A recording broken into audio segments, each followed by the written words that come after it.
Hello everyone, it's Crystal Ether here with Dino and Gast at the tail end of their vacation. After getting some much needed R&R, Dino's got the energy to send foes packing with his stamina-based skill set. Gast, on the other hand, is close to passing out as he needs his HP to be under 80% to gain full access to his skills. Either way, if you really like a card, then go for it. This is a single player game, so you should enjoy your roster how you like. And if you found the review helpful, I'd appreciate if you considered subscribing to the channel.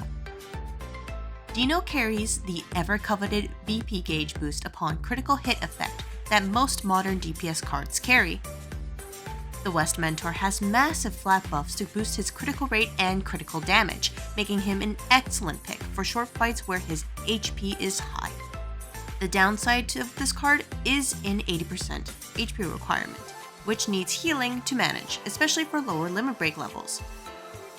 Lacking damage or status modifiers also hurts Vacation Dino's competitiveness with other DPS cards. He's far from useless, but this card feels like something that would have been released last year instead of after the 4th anniversary. Dino's DPS-oriented frame options are more limiting compared to support, as many of them provide flat buffs for stats that Vacation Dino already has. His 4th birthday frame not only decreases his skill cooldown by 1, but also provides Dino with 2 special attack orbs, perfect for keeping his buffs up and improving his damage output. The cross-sector frame featuring Ren and Billy is another option for Dino, as it provides stackable buffs for critical damage and attack. Using this frame requires Dino to be in the first slot for full auto players, so he can receive 2 stacks per cast, as the level 1 modifier for both buffs are too weak without doubling up. I also recommend Dino's Halloween event frame if you have it, as the healing effect can help keep Dino's HP above 80%, while also providing the entire team with 2 special attack orbs with a 6-turn cooldown at max limit break.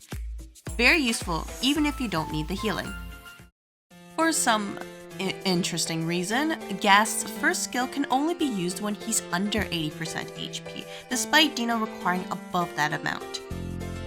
Adding on to that are his buffs, which only apply to brave allies and limit his team building potential. Guess Gast still has Vacation on the brain. This card has Bleed Veil, attack buffs, and a damage modifier buff against technique foes.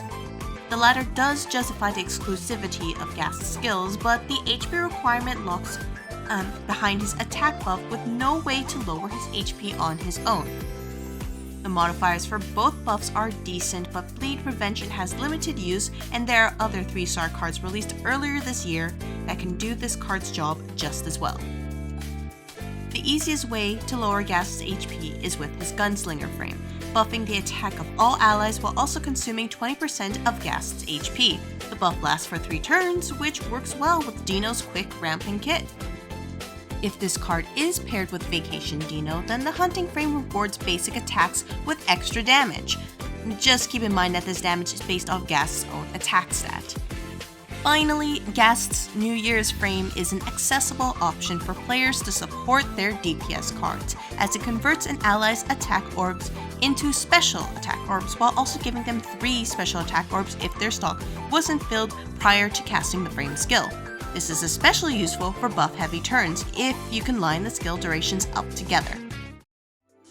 After the whirlwind that was the 4th anniversary heroes, it's nice to see some simple kits that don't demand players to drain their hard-earned rupees. Missing these heroes won't brick your account, so don't worry if you've missed them. That's all for this video review. I hope to see you all in the next video, and happy saving!